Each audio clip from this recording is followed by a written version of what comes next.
Hi YouTube listeners, welcome back to Boiling Frogs. What's going on, guys?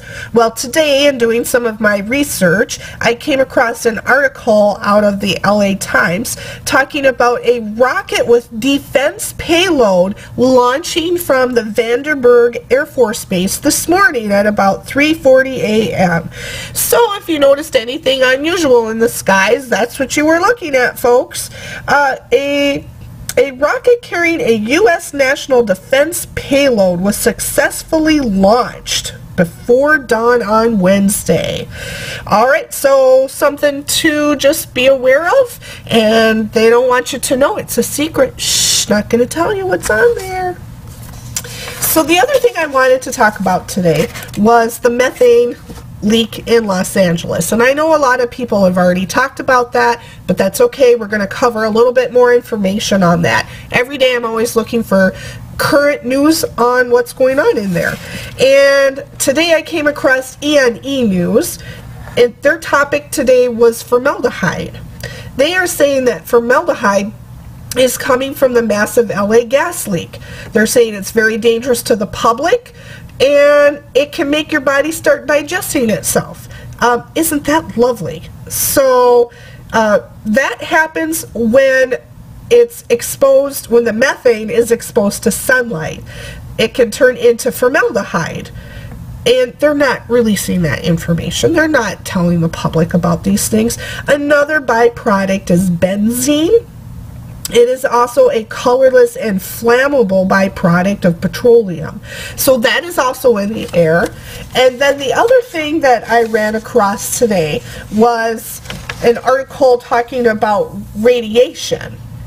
And that is another byproduct of this gas when it gets into the air.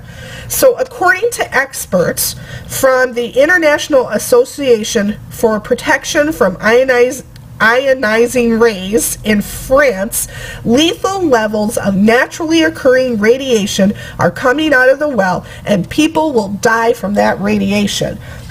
This article is from Superstation 95, if you want to look that up yourself later.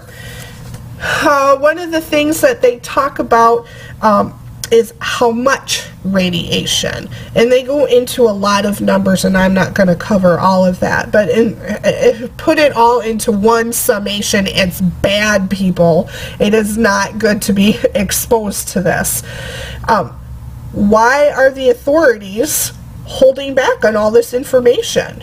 Well, they don't want a panic on their hands, right? They don't want businesses and industry to shut down, and they would lose a whole bunch of money. So I don't feel sorry for them at all. They need to shut it down. They need to get people evacuated, even more than they already have. And it's really irritating that Southern Cal is coming out and saying, oh, well, you know, we'll give you more than 48 hours to move back into your home. Now we'll give you 7 nights. Yes, 7 nights.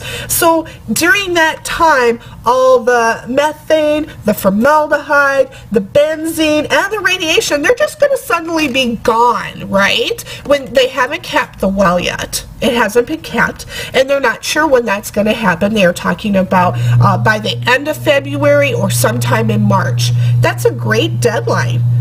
Fantastic, guys. This is really out of control. Many residents have been complaining of nosebleeds, vomiting, diarrhea, dizziness, and guess what, folks? That's not just symptomatic of smelling methane. That is symptomatic of being exposed to formaldehyde, being exposed to benzene, and being exposed to radiation. So before you even think about moving back into your home, understand that radiation and all of these other things are everywhere. They have now covered your entire neighborhood. It's on your home, outside your home, in your home, on your kids, swing sets, their sandboxes, and whatever else is outside. So just something to think about. Please, if you live in that area, do not feel pressured about moving back into your home anytime soon. Have yourself checked out by a doctor. Thanks for listening. We'll talk to you later. Bye now.